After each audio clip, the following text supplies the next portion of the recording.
In this video, I'm going to show you how to edit category page in WordPress with Elementor. In order to do this, first, head over to elementor.com.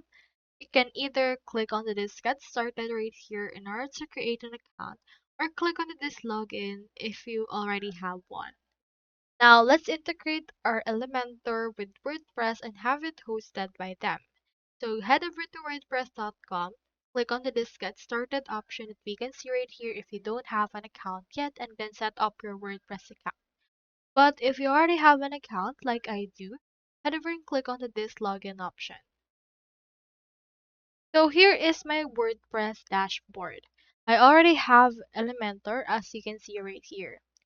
So into your dashboard, head over to templates, and into this one, you can see here this theme builder. Click onto this right here, and enter a theme builder. This will open in here our actual Elementors. So you can see here some more things such as footers, headers, single page, or single post, and the likes. So onto this part, what we can do is you can head over and click on the add new option. If you have an Elementor Pro subscription, you can see this add new option instead of upgrade now.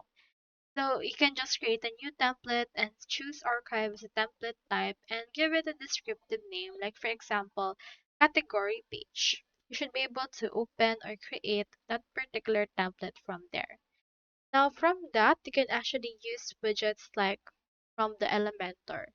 For example, in here onto this page, you can scroll down onto this left sidebar, and under the Pro plan, you can see widgets like post, portfolio, menu, forms, price list, and likes.